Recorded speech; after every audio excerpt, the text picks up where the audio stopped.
So today I'm going to be showing you a really cool version of the classic plot of the ace assembly, but instead of the aces, we're actually going to be using the 4 queens. So this is what it looks like over here. So I have 4 queens. We have the queen of hearts, queen of clubs, queen of diamonds, and the queen of spades. And besides those queens, I actually only have about 12 random cards here. As you can see, I don't have the whole deck with me. And that's okay because we don't really need the whole deck. We only just need those 12 cards. So what I'm gonna do is I'm gonna take the 4 queens and place them on the table like this. 1, 2, 3, 4, all facing down. So let's go ahead and do that. 1, 2, 3, and 4, just like this. And like I said, besides these 4 queens, we have these 12 random cards over here. And what I'm gonna do with these cards is I'm actually going to be taking 3 for each of the queens, and I'm just gonna drop 3 face down on top of these queens, okay? So 1, 2, 3, just like this. And the reason why I'm doing this is because it just makes it a little bit harder for me if I was going to try to get to these queens, which obviously I'm not gonna do that. There's no way I'm obviously gonna do that. So 3 cards on top of each of these queens, just like this. So there's no way I can get to these now. They're on the bottom of each of these piles. So all I need the spectator to do is we just need to narrow down from these 4 piles to 1 pile. So they can just go ahead and touch any one they want. Let's say they touch this one over here. Completely free choice, okay? All right, just go ahead and place your hand on that or hold your finger on that. That's okay. So you can agree you chose any pile. And what if I told you that I'm actually gonna try to remove the queens from the bottom of these 3 piles here? Let's see if I can do it. Ready? 1, 2, and 3. Just like that. Remember, the queens are on the bottom of each of the piles, but if I take a look at the bottom here, obviously that is not a queen. There's not a queen there either. And over here, look at that. There's no queens now on the bottom of the piles. And now I know what you're thinking. Maybe they're somewhere in the middle of these piles, but if you take a look here, I don't see a queen in there. I don't see a queen in here either, and I really don't see any queens in any of these 3 piles. So that leaves one final question. Where did those queens go? And I think you already know the answer. So go ahead and check the pile that you freely chose. And look at that. The 4 queens have landed in the spectator's pile, just like that. And yeah, that is the trick, guys. So I really hope you guys enjoyed it. And if you did, be sure to stick around for the tutorial. All right, guys, so here's the tutorial for the trick that you just saw. So I really hope you guys enjoyed that performance.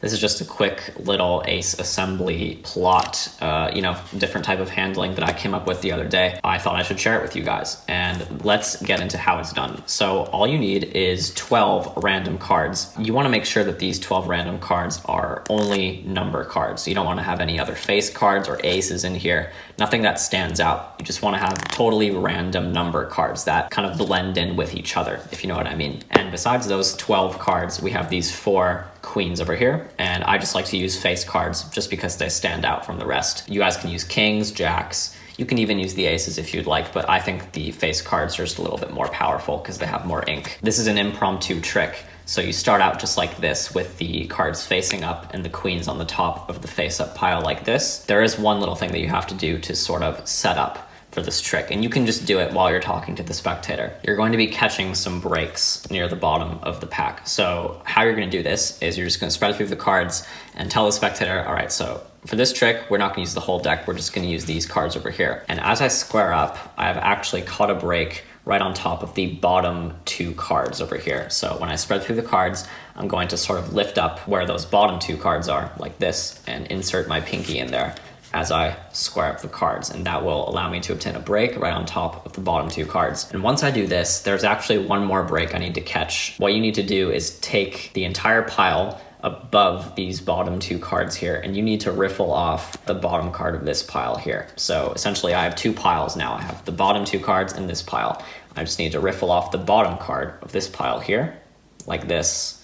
And what I'm gonna do is I'm actually going to insert my ring finger on top of that card and then square up like this. So yeah, this looks a little bit strange at the moment. I know it does, but don't worry, because you're only going to be in this position for like 2 seconds, and then you'll be able to get out of it really quickly. So once you're in this position, one thing I like to do is just apply pressure down with my thumb.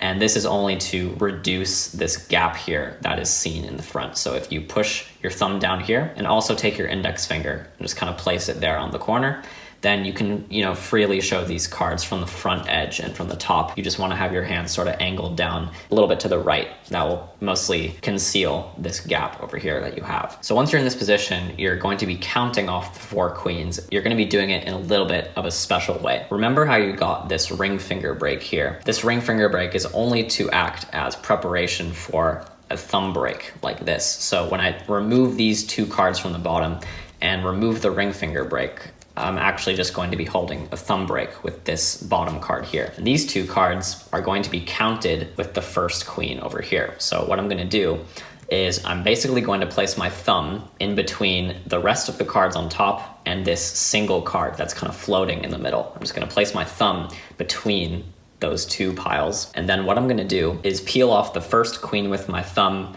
and at the same time, my pinky, my left hand, is going to drag those bottom 2 cards along with it like this. So this is the first queen. You say queen of clubs, and those 3 cards come off at the same time. Now before you take the queen of diamonds, the second queen, you're going to take your thumb break and you're actually going to drop it like this. You're going to drop that down and then place your pinky on top so that you can hold it down as you grab the queen of diamonds like this. Now, you don't need to hold a break or anything anymore. You can just show that freely. And once you do that, the rest is easy. You just peel off queen number 3 and queen number 4. That's about it, really. And then all you do is you flip.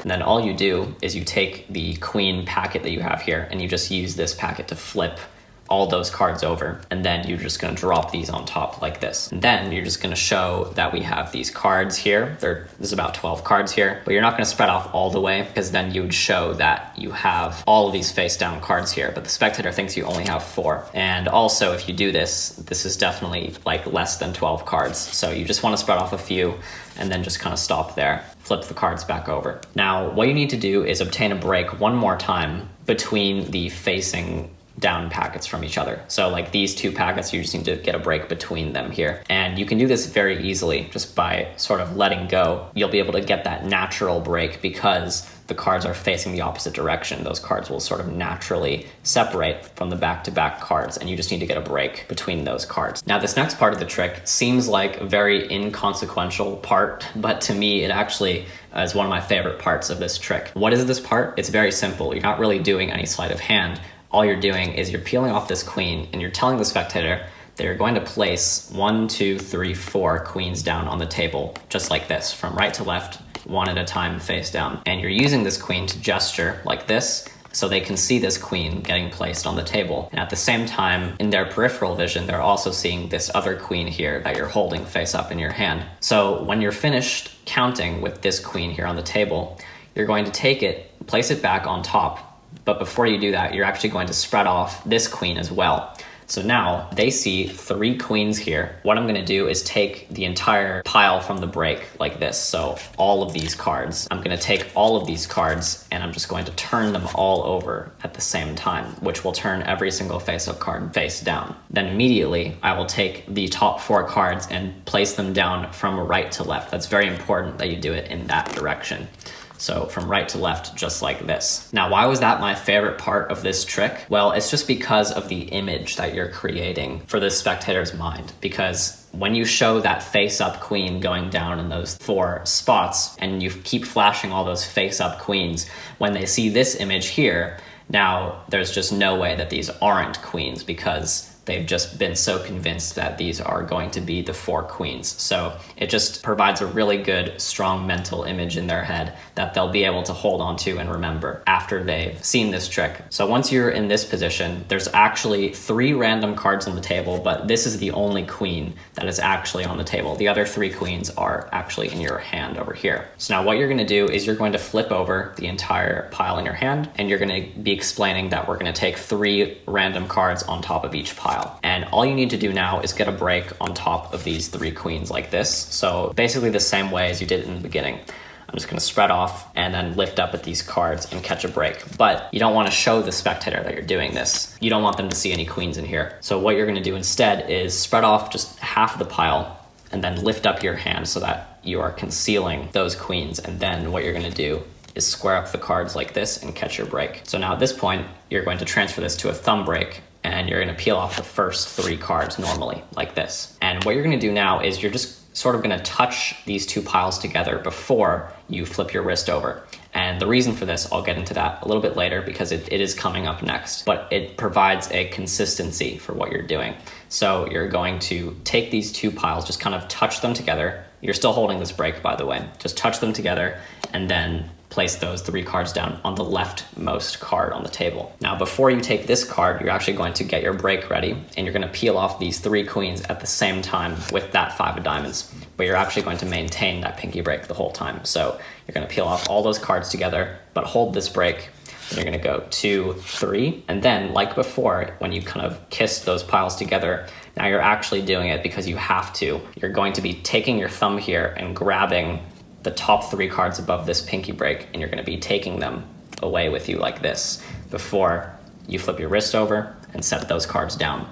Now what you've done is you've basically just set down the 4 queens here into this pile. And that's really the entire trick right there. And then you can do the rest and just make sure to touch those 3 cards together like this. And these 3 cards will have been sort of repeated because these were the 3 cards that you actually just switched out from the bottom. But since these are just random number cards, the spectator is not going to notice whatsoever. So once you're in this position, all you have to do now is a psychological force. And you're not really forcing the spectator, but you're just sort of hoping that the spectator will touch the second pile from the left over here. But of course, there's many outs if they don't do that. So in the performance, like you saw, I just went for this one. That would be the best outcome because then you wouldn't have to do anything. But if they don't choose this one automatically, let's say if they touch this one, you tell them to take their other hand, place it on another pile. So if they place it on 2 random piles, you tell them to eliminate them like this. But if they were going to take 1 finger on a random pile and 1 finger on their pile, all you do is you eliminate these 2 and then you tell them to just like lift up 1 finger, and whichever one they do, you're just gonna eliminate this one because you want to keep all the queens for the end. But if they choose 2 random ones like these, eliminate, and then these 2 are left, they can do the same thing. Just touch one or the other, and whichever one, it doesn't matter, you're just going to end up with this pile always. So once you're in this position, the spectator is holding on to this and the trick is over. So you can present this however you like. What I like to do is I sort of like to do a 3-part reveal where first I make the queens vanish from the bottom of the piles. And then what I do is I spread out the piles and show that the queens aren't in here at all, which honestly doesn't really do anything, but it sort of makes it seem like there's a double vanish there. So first they vanish from the bottom and then they vanish from the entire pile. So that's like a 2-part vanish. And then the third kicker ending is the spectator turns their cards over like this and they see that the 4 queens have transported into their hands. So yeah, that is the trick right there. I really hope you guys enjoyed this one. It takes a little bit of practice, but once you guys get used to it, it's really easy and it's really, really fun to perform. It gets great reactions. So yeah, hopefully you guys enjoyed this one and see you guys next time. Bye.